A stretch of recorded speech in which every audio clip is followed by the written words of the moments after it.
It's a full moon.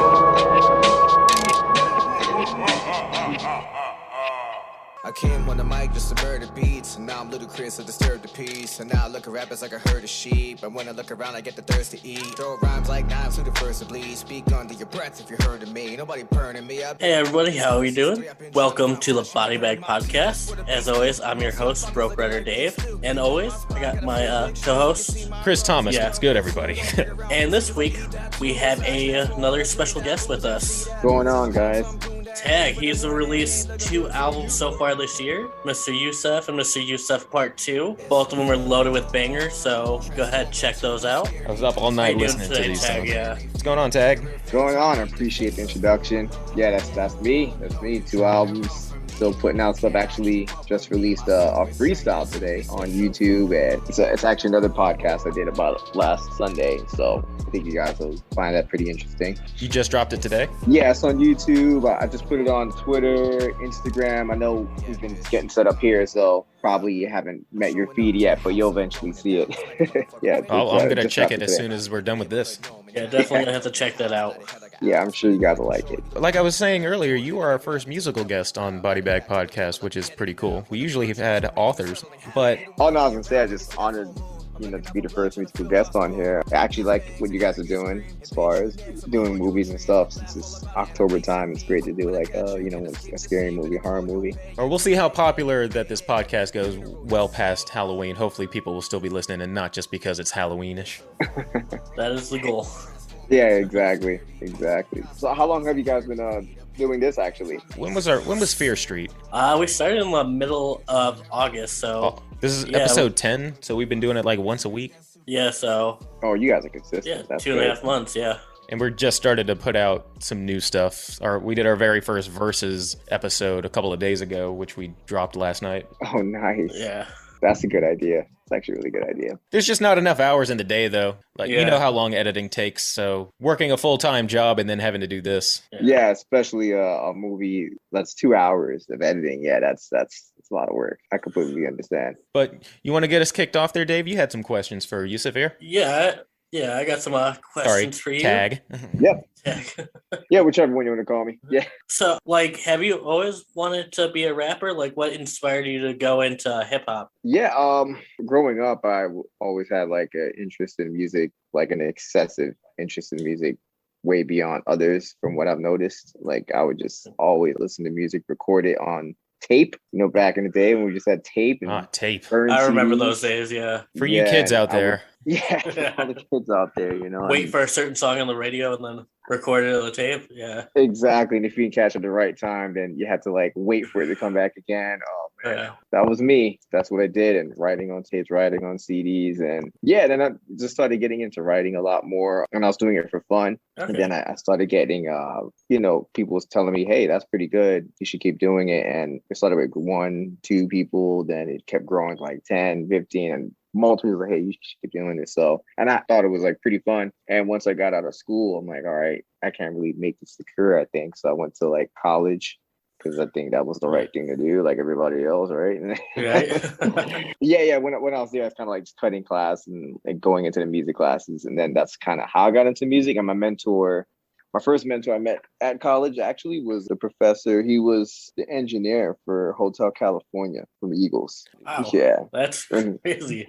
yeah, and he taught me basically how to like make music and production. And then from there, I started interning at big studios, like pretty major studios, and interning for some of these major artists that you see on the daily before they were even major artists. But like The Weeknd, I interned for The Weeknd for a while. He had it was like 2013.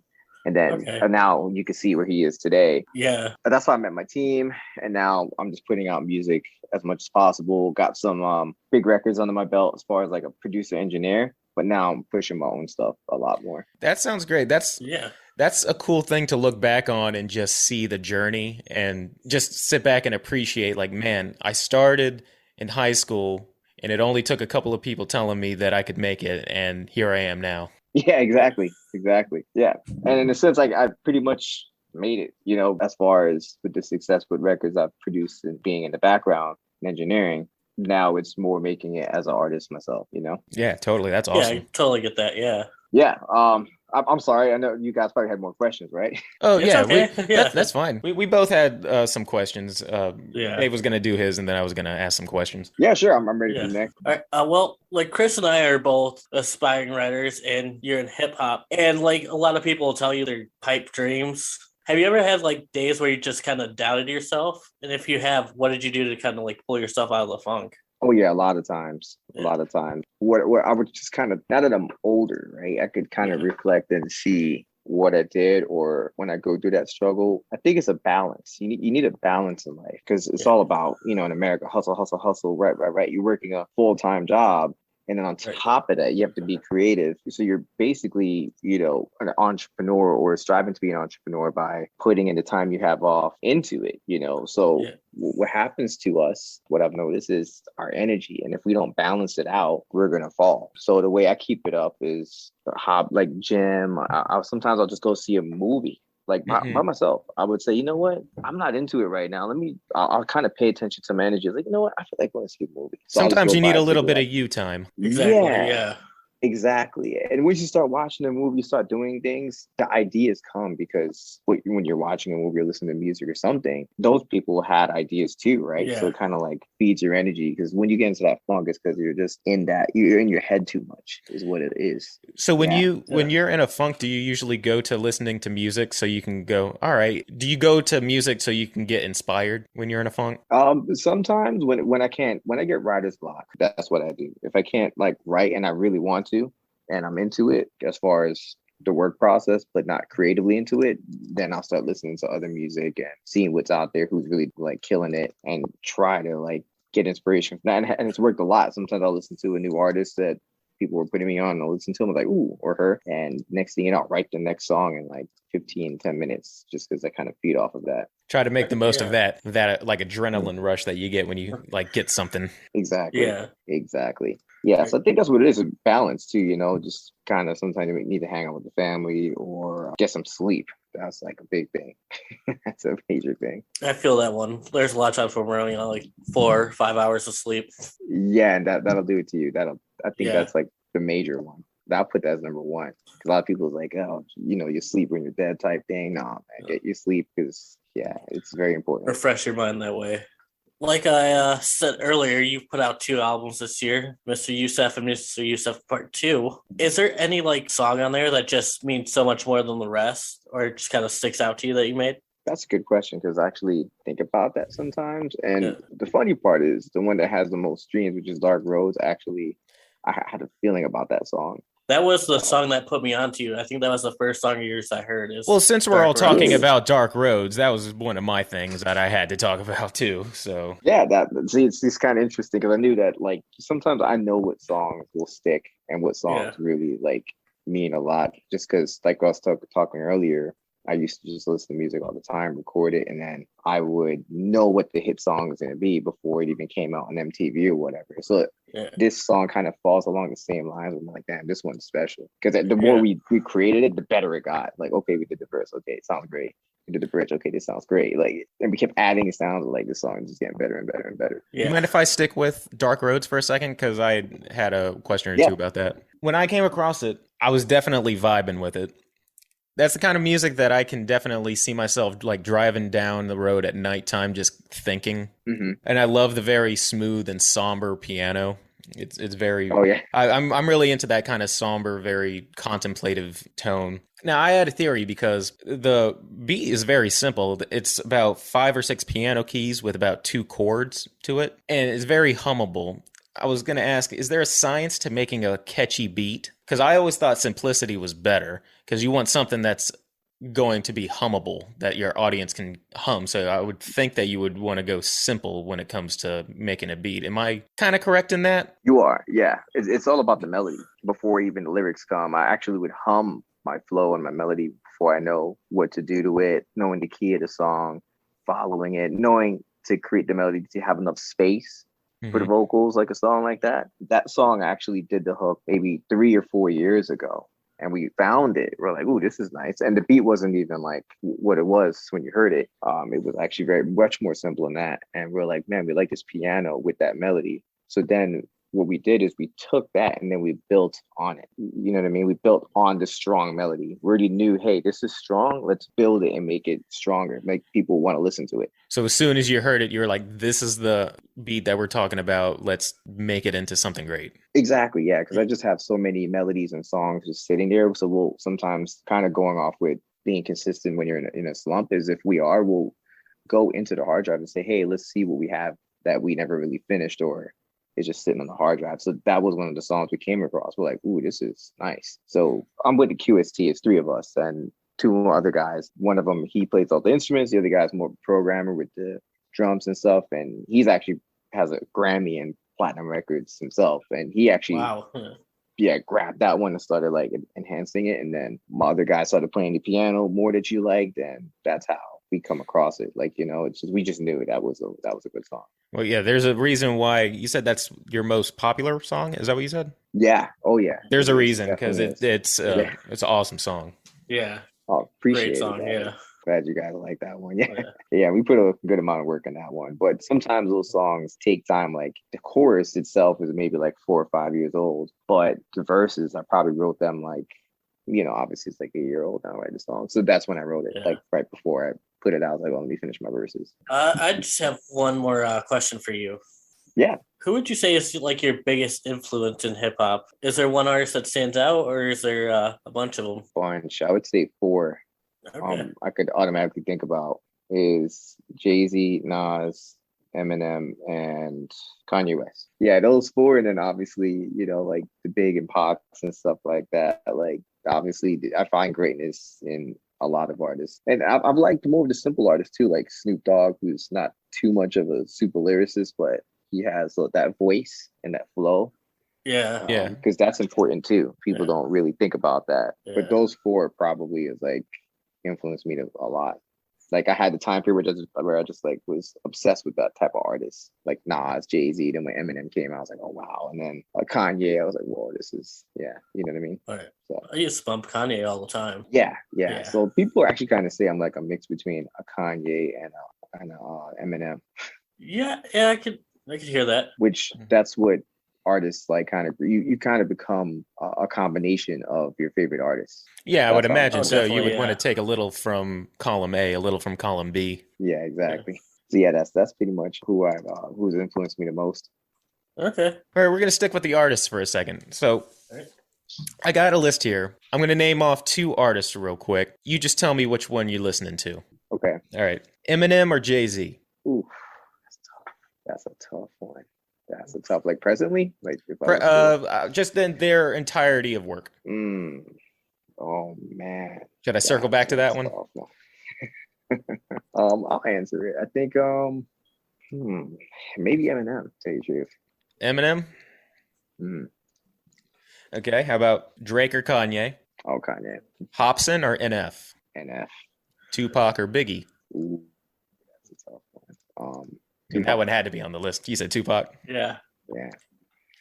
Run DMC or KRS-One? KRS-One. Eazy-E or Ice Cube? Ice Cube. Nicki Minaj or Cardi B? Nicki. Lil Dicky or Lil Nas X? Lil Dicky. And Joyner Lucas or Logic? Oh man, that's a tough one too. That's a tough one.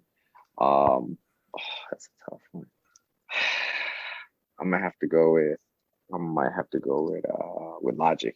Logic? All right. Just wanted to kind of get a taste of what your musical leanings were is all. Yeah, just because I would say equal on them, but just because Logic has he's more of a songwriter. Mm-hmm. I mean, Jordan's a great songwriter too.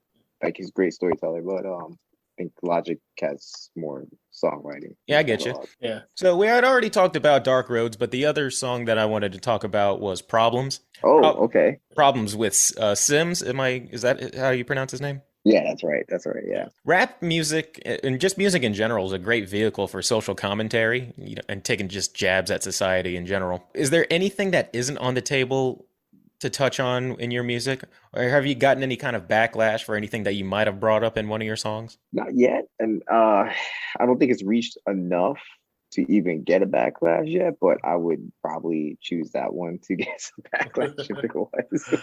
Now that you mentioned it, it's just because of the problems in society. Mm-hmm. I'm Caribbean, so Okay. I'm a mix of a bunch of stuff, mainly Indian. So I have a Muslim background on my father's side, also Hindu and Christianity. We have three religions. Like that's how Caribbeans are. But that's what I was kind of figuring just by the attire and your name and the attire which you were wearing in Problems. Yeah. Gotcha. Yeah, my last name is Islamic, so being that I'm from New York City originally, and I have a lot of family here, already seen what we had to go through with the discrimination and stuff with that. So I kind of use that as a tool. Actually, the video with it where I took it down, where I was actually locked up and dressed up in some Islamic gear, being interrogated. Why'd you have to take it down? Well, it was 100% what I wanted it to be. And on top of that, I might redo that song and put it back out even better. Because I like the simplicity of you just sitting in. You did a lot with very little. Just two guys in an interrogation room doing that rap. Exactly. Which I thought it was great just the way it was, in all honesty. My opinion, anyway. We get the situation, and it kind of gave a little bit more power to the lyrics. Yeah. I might put it back up. I just have to change the song around a little bit, or I may redo it, the video a little bit. Sometimes I think something might get a little bit lost when you have too flashy of a music video, that sometimes the lyrics might get lost in vibrant, over-the-top kind of music video.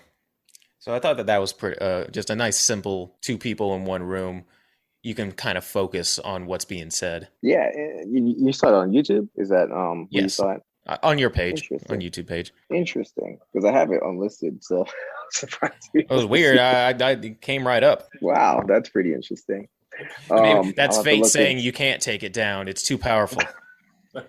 Yeah, maybe that's what it is. Maybe I'll just leave it up and leave it just like that. Maybe you're right. Maybe I should just leave it the way it is. And because my production team, so it's grown, so I know I could do the production of it better. The video might not change at all, but we'd have to probably redo it just to match the sequence of the song if we do. But it'll probably be the same thing. You're our first musical artist, like I said on the show. We had two authors before. Our last guest was Spencer Hamilton. And when we had him on the show, he kept coming back to a common theme of fear and the unknown in his writing and in the movies that we watched, or the movie that we watched. Do you find yourself revisiting or drawn to a common theme in your music, whether it's intentional or unintentional? Yeah. That's actually a really good question, because that's what I try to break out of sometimes. It's okay because people are afraid of it, but sometimes it's what you're known for and it works. And when you try something different, it's kind of too different for your fan base. My thing is I keep going to like life situations, motivational type stuff. Mm-hmm. And sometimes I feel like I do too much of it, Yeah. Even though I have girl songs out there, I have those political one from Dark Rose is a dark song, but the real message is motivational. Obviously, if you really listen to it, you definitely get that from it. So that's what I kind of stick to, but like a dark motivational is what I think is my like main thing I do. And that's right up my alley. Yeah. And I implore everybody out there listening to go and check him out on his channel. Where can they find your music? On social media, you can find me Tag, YOUKNOWTAG. It's anywhere. Twitter, Instagram, it's all the same.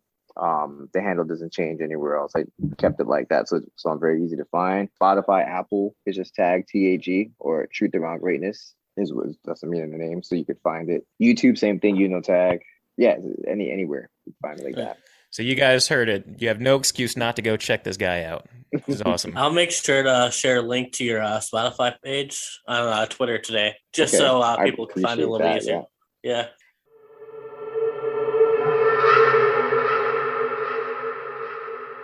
So now, for a horror movie podcast, we should probably talk about some horror movies. So you wanted to choose Alien for this week. Yeah. Why Alien? It's a classic. It's one of my favorites. It was that or Alien 2, which is also Alien. But I chose the classic because horror movies like ghosts and stuff like that is cool. But I think the story of Alien is just great. Like it's something that you can play even when it's not like Halloween or October time, Yeah. Because it's very much a thriller, an action, a horror movie all up into one. Exactly. And the fascination of aliens too. I just think it's a great movie. Definitely agree with that.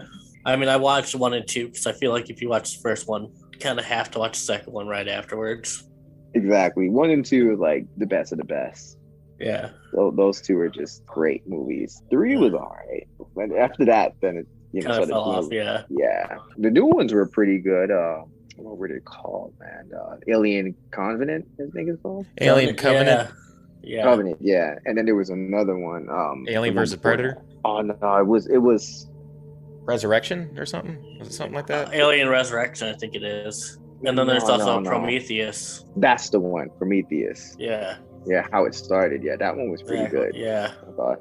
I'm actually a huge fan of the Alien versus Predator movies. Yeah, those are pretty good too. Yeah. Just because the action in it, the story, like how they follow the storyline with people. I think they should just take people out of it, maybe. Or just like... Well, I like how they have the people as just kind of like in the crossfire. Like you're just kind of in the wrong place at the wrong time.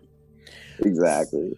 So, before we go any further, we should probably say, well, I imagine that if you're listening to this, you probably have seen Alien, but I'm sure there's the odd person here or there that hasn't seen Alien. So, we usually have the guests explain what the movie is about. You want to just give a quick synopsis, tell people what Alien is? Yeah. It's basically, it's a story about a bunch of astronauts that are in the future with different expertise, and they're searching, I'm not sure if they're searching for alien life. I forgot what they were searching for. They're on their way back from a mining thing, and they got woken up, and they went to go find a distress call from an alien planet. Oh yeah, that's exactly what it was. And once they get on that planet, they discover this alien, and it gets crazy from there. I don't want to ruin the movie for anyone who hasn't seen it. We'll leave some of it to the people who haven't. If you've seen it, you've seen it. If you haven't, go check it out. Yeah. I hadn't seen this movie in years, and I finally rewatched it for the first time last night in beautiful, delicious 4K HD with my headphones on. So it was awesome. Yeah, I think this is the first time I've watched this movie probably since I was in like middle school. It's been a long time since I watched the original Alien. I think science fiction might be my favorite genre of like movies because you can do so much and just build any kind of world you want. Yeah, speaking of that, Matrix is coming out. I was actually comparing this to Matrix because there's a scene where the tech guy is looking at a monitor and it's just a bunch of numbers going up that looks like the Matrix. If you want anything to look super sciencey and sophisticated, just put a bunch of scrolling numbers on the screen and say, it's complicated, you wouldn't understand. It's science stuff. Yeah, exactly. Yeah. Which is funny because it's in the future, but they're like when you watch the movie, and it's the computer still has like a green screen on it, like from the 80s. They're still on DOS and stuff like that. If you put a bunch of flashing lights around anything, you can say it's from the future. It doesn't matter if it's an old beat up monitor from like the 70s or 80s. If you put a bunch of Christmas lights and flashing lights around it, it's automatically the future. Yeah. Basically, oh man. Yeah. Pretty much. When I was listening to this on my headphones, I never really appreciated it when I first watched it, but when I had these headphones on, I really was able to enjoy the musical score of this. Jerry Goldsmith did the score for this music. Man, it was very ominous music throughout the entire thing, just really gets you into it. Like, it's very thriller ominous is, I guess, the best way to put it. Yeah, it does its job. It builds a lot of suspense when it needs to. Yeah, thriller. I mean, scores usually make the movie, in my opinion, when it comes to like, especially horror movies, when it gets silent and then they hit you with that, those violins or something comes in, or like a quick, like a hit. You know what I mean? Mm-hmm. Yeah. Do you have a favorite movie or that you watch and you go, man, the music in this thing was awesome? Yeah, there's a couple of them actually. The best one off the top of my head is actually a pretty recent movie. Well, not too recent. Joker. Oh, okay. Okay, yeah. The Joker. Yeah, Joker had a really great score, in my opinion. Transformers, one of the Transformers had a really great score from Zahn's, what's his name? Hans Zimmerman. He does like all the Nolan films, doesn't he? Yeah. Lord of the Rings had a great score, man. So the Batman, the Chris Nolan, like you just mentioned, that had a great score. that entire series. He actually just got on TikTok. Really? Yeah, I just literally started following him. He shows him in his studio mixing and everything, so that was pretty cool. Oh, and the Justice League, the uncut one, the Snyder cut. Yep. That score was actually really good. Yeah, that one was really good. It's a good movie overall too. Yeah, well worth a 4-hour watch. Yeah, oh yeah, well worth it. Yeah, I was like, I'll watch an hour because I was disappointed from the other one. Next thing you know, I'm watching the entire thing. Right. Yeah, so Aliens though, or Aliens is a completely different movie. You know, when I was watching this, I don't know if you guys felt the same way, but these guys are terrible employees. They keep talking about protocol, but they constantly are breaking protocol. I don't know why they bother saying, like, I'm the captain, I have the right to do this, and they're paying us this amount of money. I'm like, first off, these employees don't even read the fine print in their contracts, saying, oh, well, you know, we have to go see this alien thing. It's written into our contract. Oh, I didn't see it. And then Ripley, the only one that with some common sense, saying, hey, look, we can't bring this thing up into our fucking ship. It might contaminate us. And just terrible employees, and it was just frustrating me. Much like The Mist, the only person with some common sense is the one that nobody wants to listen to and are just shit talking. Yeah, I love the part where she's like, since when do you let the science department make the decisions? Well, since they told me to. We do what they want. We're in outer space. It's kind of like uncharted waters. There's no real jurisdiction up here. Right. Yeah, and then the guy that's an android the whole time. Oh, Bilbo Baggins? Yeah. Yeah, and he just, oh man, that's just... Yeah, I think that was kind of messed up that he was an android and no one knew about it until he knocked that off. I wish... Oh my god, he is Bilbo Baggins. Yeah. No, you thought I was just saying his name for no reason, Bilbo Baggins for no reason? Yeah, that's Bilbo. I thought about it. I was like, oh, you're right, that is Bilbo Baggins. Oh man. That's funny. I never noticed that. I kept calling everybody by, like, I never called them by their actor names or their well, Ripley was the only one I kept calling Ripley. I kept calling the other guy Bilbo and the other guy the Doctor, because John Hurt played the Doctor at one point. It was just, but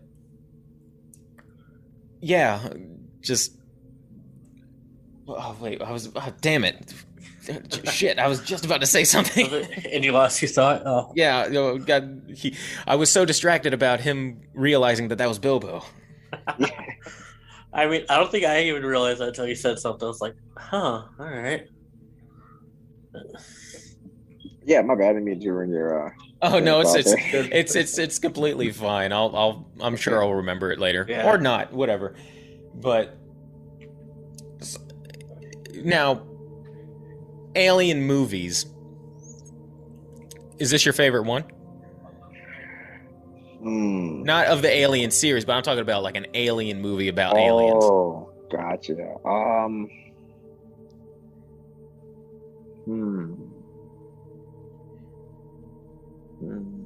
While you're thinking about that, I just gotta say, I like our guests so far because we've had 3 completely different picks these last couple of weeks. We've had a black and white Vincent Price movie, a 2007 Frank Darabont movie, and now a classic, The Alien, outer space sci-fi movie. Yeah, I like that. And, you have a mix of movies. Yeah. And next week we're doing Human Centipede. I'm not looking forward to that one. Human Centipede? Yeah. Yeah. Oh, alien movies, like which is pretty interesting because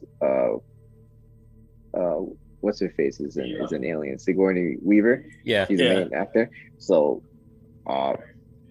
Avatar I thought was pretty cool. That was a good one. Yeah, even though it's not like the scary one, you know. But, I don't think Avatar was nearly as.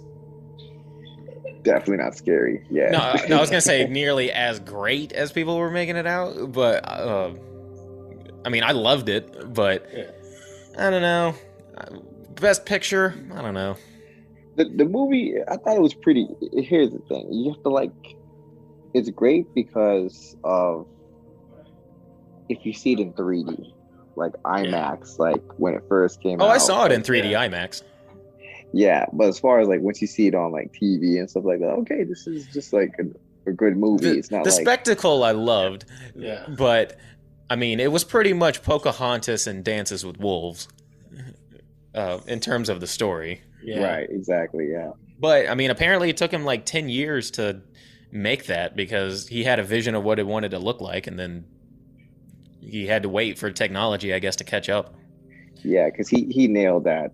Like that's till this date one of the best 3D movies I've ever seen, or probably is the best 3D movie. Funny thing about that year, though, because it was up for an Oscar for Best Picture, and he was against his ex-wife for Hurt Locker, That's another great movie. Catherine Bigelow. Yeah. So that was very much. It very much felt like a divorce proceeding, where it was like, all right, and who gets the Oscar in this divorce proceeding? Yeah. Interesting. Didn't even know that was what took place. But yeah, I think that was a great movie. But yeah, I think he didn't that's Ridley. That's right. He didn't do Alien. That's James Cameron. I was thinking about Alien. Ridley Scott did Alien. James Cameron did Aliens. That's what I was thinking about. Yeah. Which is interesting because he took a movie, and usually the sequel isn't as good, and he made it just as good. Well, a lot of people say it's better. It's yeah. I don't know. Well, I would say if I was Ridley Scott, I'd be a little disheartened because you have a project that's very much your own, and then somebody comes in, and then people love his version way better than they liked yours. I think it's because he was able to add so much action in it with the story versus where it's just one alien, and it's kind of like you're running from the alien or trying to find it, trying to get rid of it, where part 2 is like you're on a planet and it's infested with them, and you're trying to get off the planet because now you were supposed to be a rescue mission, but now you're stuck trying to get off. Yeah. Aliens is a great movie. I should probably watch it sometime. Yeah, which is funny because we're supposed to stick on Alien, but I guess we could talk about the whole series. Yeah. I've never seen Aliens. I hear it's good. Really? Oh, yeah. Listen now, man. Yeah, but I mean, it also depends on what you want. Do you want a horror? Or do you want an action movie? And Alien is a horror movie, and Aliens is action. Did y'all know that chest burst scene was that they didn't tell the crew that was going to happen? Busting out his chest. Yeah, they didn't tell the rest of the crew, hey, there's going to be a chest thing coming out. So the reactions that you see are genuine reactions. Interesting. That's cool. I wonder how they made that happen though. Like, how do you actually make, like, if you don't tell them, how do you like? Well, I imagine that they probably knew that something was going to happen, but they probably didn't know what it was. So I don't know. They probably had John Hurt or what probably happened was that they had like a squib under his chest, and they didn't tell him that they were going to like set it off. Yeah. Like a blood squib. So that probably scared them. You could get away with a lot back in like this. Horror directors got away with a lot of not telling their cast things back in the day. Like Kubrick was known for doing that. Like if you ever know about The Shining, he like just verbally abused like Shelley Duvall and got reactions from her like that. Yeah, like the kid in The Shining didn't even know it was a horror movie till he was like 17. And like Alfred Hitchcock, like terrorized Tippi Hedren during The Birds and everything. And just, I guess back in the day, you could just not tell your cast that you're about to do something, or just do something without their permission just to get a shot. And people just thought, oh, okay, well, if it's for the shot. Yeah, that's crazy. I don't think you can get away with stuff like that nowadays. No, not that they have the Actors Guild and everything. Yeah, or they'll play the score during the actual filming of it. That's what I saw about Joker, where they were actually playing the music while they were acting during it. Were they playing music when he was doing his whole dance scene going down the stairs? Yeah, like they played the actual score of the movie while they were acting towards it, like acting to it. Oh, yeah, that's pretty cool. Yeah, it's because I saw the director's cut where he kind of explained it. Mm-hmm. Man, that was pretty interesting. He's like, yeah, so throughout the whole movie, he's like, the score is actually playing to make him feel like they're actually in this whole DC realm. Do you think that it was all in his head? That's a good question. I don't think so. I think some of the stuff was, but I don't think so. Especially if they're gonna come out with part 2, which I think they are. Are they coming out with a part 2? Well, I mean, what it looks like. Don't see why they wouldn't, with how much money they made off of it. Oh, I wonder if that's going to coincide with Robert Pattinson's Batman. Honestly, if they just kind of just scratched what they're coming out with Batman, and just started with where they left off with Joker bringing in Batman. That would have been great. Yeah. Well, they can exist separately from each other. Yeah. So many Batman, so many DC properties out there that are by different creators that you can just choose which one you feel like living in. Right. Like you got the whole Arrowverse on the CW. Yeah. Completely different from the movies, so. Yeah, and the new Batman does look good. Like from what I've seen, it looks really, really good. So yeah, I'm pretty excited for it. You know, I'm just gonna we'll have to title this. Usually, when we talk about a movie, it's like we put a timestamp. Say we talked about aliens from here to here. We're just gonna say, you know what, this is just gonna be a free for all. We're just gonna be talking about. We jumped around from Joker to aliens to Avatar to yeah. This was just gonna be timestamp movie BS. I have a question for you guys. Yeah. Do you guys think do you think they made the xenomorphs like that black color so it blend in with the ship's background and to give less scare, or do you think they made the ship's background kind of match the xenomorphs first? Which one do you guys think they came up with first? I imagine they probably did the ship first because that would have taken the most time to make. Yeah, so they just kind of modeled the xenomorph after that. Yeah, it's just a random thought I had. I'm sure it was an ongoing. I'm sure it was an ongoing project where there's like, all right, that xenomorph probably looked nothing like it did in its original inception. Yeah. Yeah, I think the whole white and black contrast kind of made it like where you would notice, or it would get you more since it was so like white, like even what they were wearing was white, so you'd notice everything. And then this alien is black and it just like comes out of nowhere, and then when it gets completely dark, brings you into that mood like, oh, what's gonna happen? And then when it goes back to the ship where it's all white, it's like, okay, we're back to normal. Yeah, but you know what I mean, so it kind of like contrasts really well. Yeah, it's like how at the end, like the shape of its head like perfectly blended in with all the cables, so you don't even see it at first till it jumped out. Which is weird because they have this huge alien, but they managed to make the ship look huge but claustrophobic at the same time. Like it's a huge, gigantic. We've seen the exterior of it, and we see there's many levels to it. But when you see like people in it, it's very, very kind of confined. So it's like, how did this big thing manage to slither its way? I mean, it's through the ducts, but. Yeah. You don't really feel like there's a lot of space to move around in that ship. No, I mean, I kind of have like some experience like in the Marine Corps. Like I've been on big battleships that are like, you look at them like they're aircraft carriers. They look huge, but when you're like inside the ship, it's very, very confined. Yeah. Which would be worse? You have an alien xenomorph, which is worse, outer space or deep in a submarine under the ocean? I'd say being stuck outer space, further away from getting help. At least you could throw that thing in the water. Yeah, exactly. Yeah, you can't really get help when you're out of space. Yeah. In outer space, no one can hear you scream. Exactly. Yeah, when a submarine. I mean, definitely don't want to be trapped with that thing in a submarine either. But at least you could. Well, even if you come out the water, you'll probably die too, because you're so depending on how deep you are. And actually, them things look like they could swim. I think it was, where did it swim at? Wasn't it in like Alien vs Predator? I think it did some swimming in Aliens too. Oh, and Resurrections. Remember when they went in the water and they were caught? That thing was swimming pretty damn fast.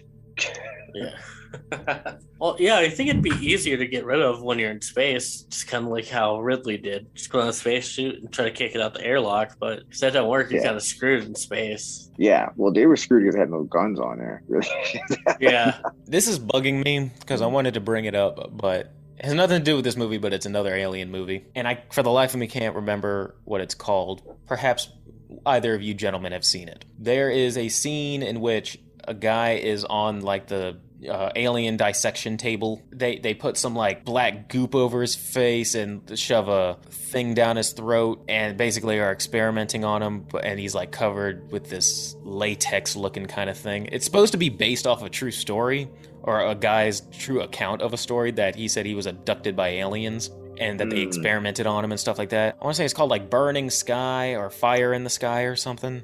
Do either of you guys know at all what I'm talking about, or does it sound like I'm just rambling?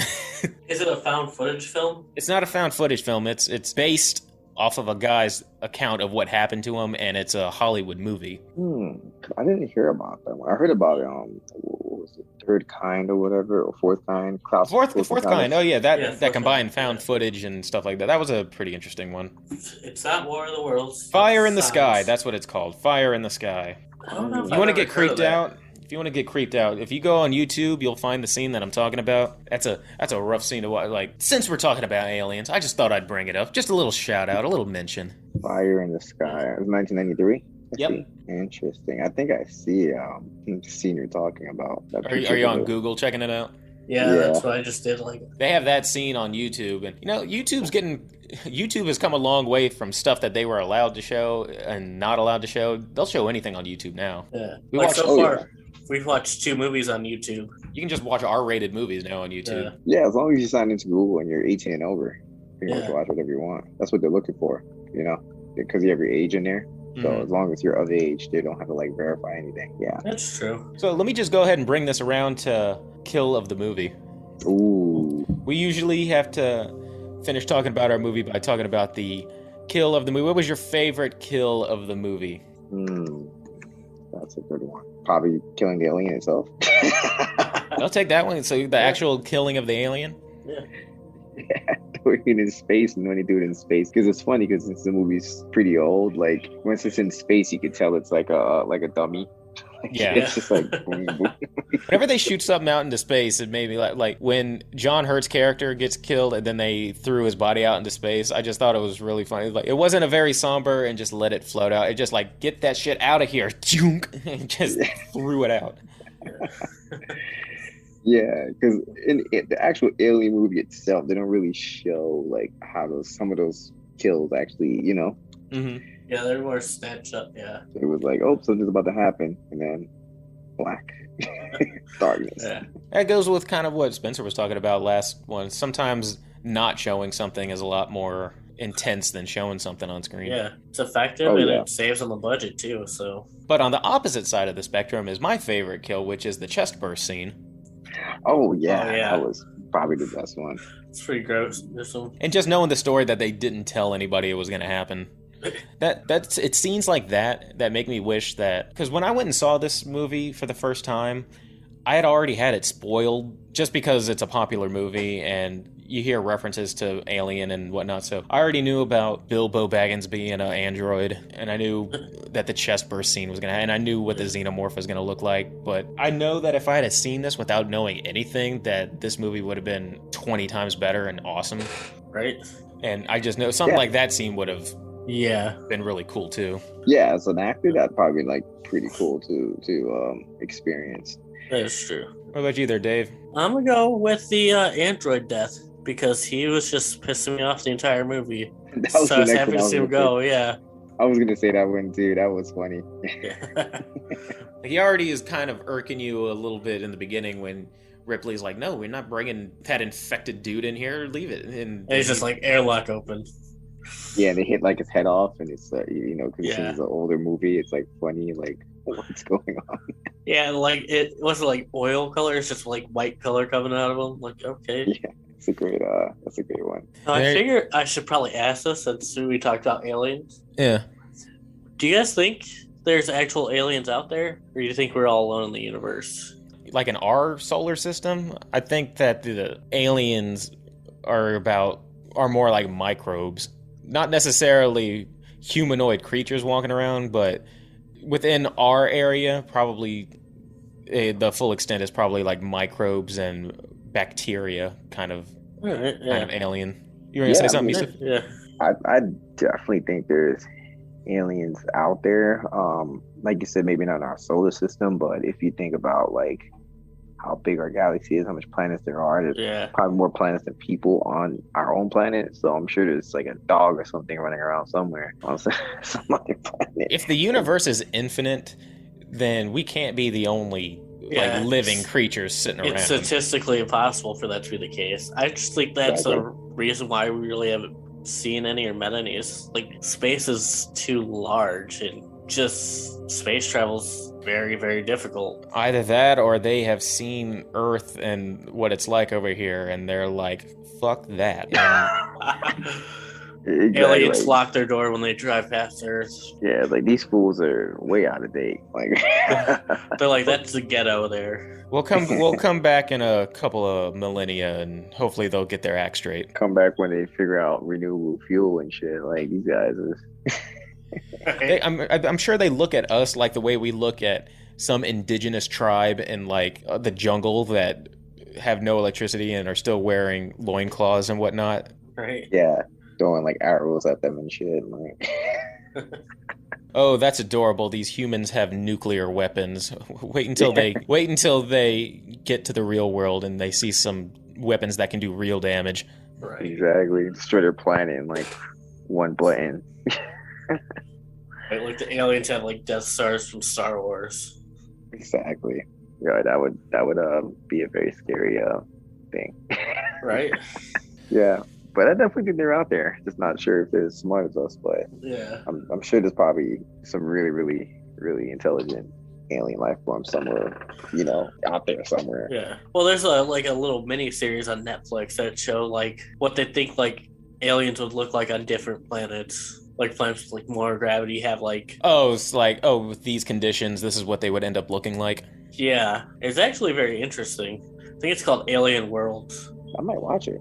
But we tend to think that aliens are like super smart and everything like that. What if we found alien life and they're just like super stupid, like, or they're kind of like humans, but they're just super dumb, and it turns out we're the intelligent species.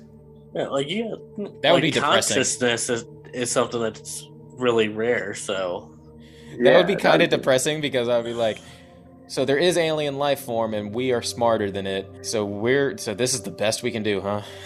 Yeah. Yeah, exactly. Yeah. He's like, you got this dumbass alien over here. Like, damn. What are we gonna do with you? Right. Oh man. But but this was fun. I enjoyed talking about some alien stuff. Does anybody have any last comments they want to talk about? Whether it be music, aliens, movies in general? I just want to get you guys' ratings on the movie, 1 through 10. Oh, well, you go ahead first, Yusuf. Give it a 9.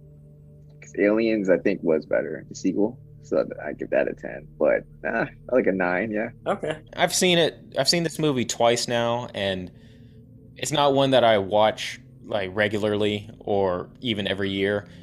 But I'm not going to be that douche and be like, oh, I'll give it a 6. No, it's a classic. I got to give it a 9 too. Yeah, that's about where I'm at too, as a 9. Yeah, so I think it's a classic, but it's not something you're going to keep watching. Even, even Aliens itself, but that's more of a watchable movie to me. As far as repeating it than this one. It's kind of like a classic. It's kind of like Psycho or The Birds. I've seen it and I acknowledge that it's a classic, but it's not something I go out of my way to watch. Exactly. Right, yeah. Definitely going to binge watch Matrix before Matrix 4 comes out. When is that supposed to come out? December. Yeah, December's coming out. It looks like they're doing... I don't know if it's supposed to be a sequel or a reimagine, because it looks like they replaced Morpheus. Yeah, I think it's like a reboot, I think. Yeah, it's like a younger version of him or something like that. But, I would imagine they're probably looking to do like another trilogy or something like that. Yeah.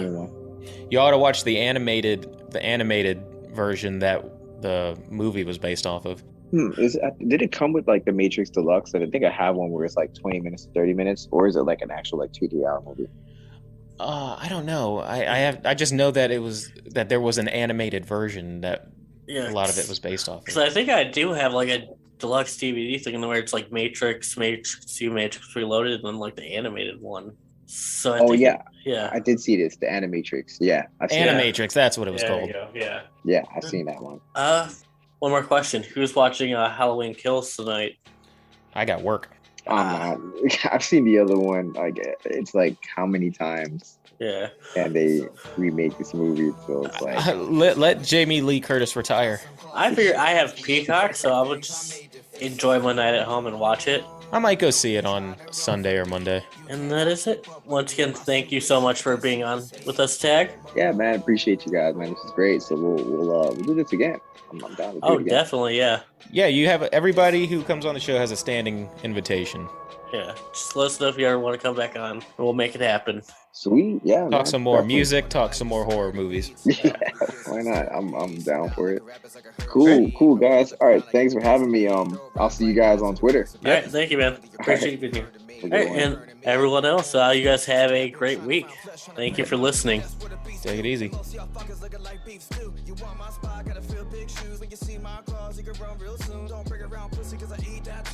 Transform when I drink that booze and see that mood. I become some goon that ain't for the hood, it ain't looking good for you.